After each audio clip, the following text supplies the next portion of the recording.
March 16, 1521, when Philippines was discovered by Magellan.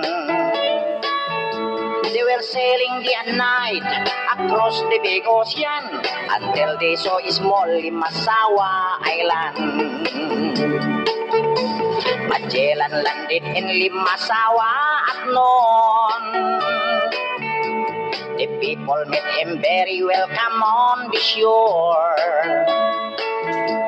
They did not understand the speaking they have done, because Castilla get at waray man.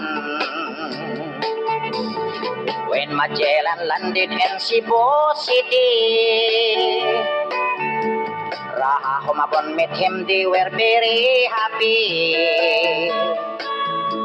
All people were baptized and built the Church of Christ, and that's the beginning of our Catholic life. When Magellan visited in Mactan to Christianize them everyone, but Lapu-Lapu met him on the shore and dragged Magellan to go back home.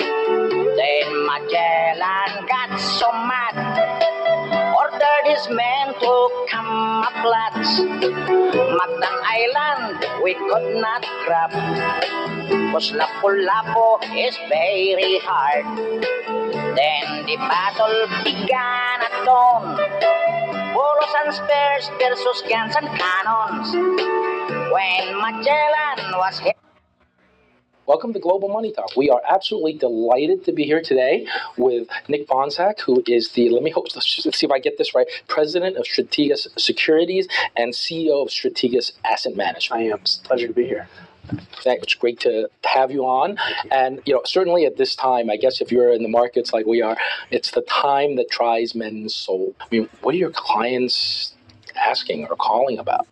Well, I think you're very nice to be here, and you've come sort of at the right time. Certainly, this administration has sort of operated from the shadows in terms of what's coming next, and then even when things get revealed, they can be changed very, very quickly. So I think the sell-off, the panic you're seeing in the market are people saying, hey, if these are the new rules, it's pretty draconian, but if they're the new rules, we can start to build on it. So we'll see what the next few days bring. And it's amazing. We were just chatting about it a little before the show. Is there are very few leaks out of this administration, which is quite remarkable. You're used to having some idea of what's going on in the machinations, but we're really not so far. We're not really getting that. Yeah, I don't know if it's. I don't know if they're so. I don't know if they're so good at keeping the leaks tight as much as you have a president who has a style and a strategy. And I don't think he draws any distinction between the two.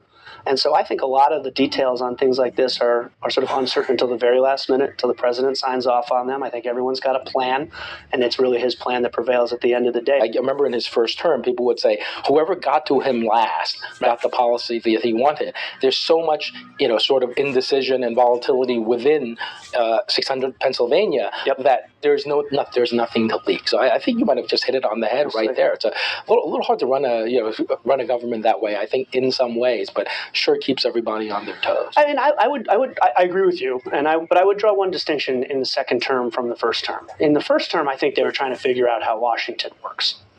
And in the second term, I think they know how Washington works, and they're trying to change it. So I think that there are constituencies for all of these policies, and certain constituencies win out in their prevailing view, and they inform the president's decision, and other times other groups do so. And I think you're going to see a divergence between, say, tariff policy and tax policy. I think those are going to be governed by two different constituencies. In some way, it's in a certain way, if he gets the tariffs out ahead, you sort of front load the bad news, and hopefully the tax policy and the deregulation, whatever it might be sort of better news coming in. I'd like to think it's that sophisticated, but maybe not.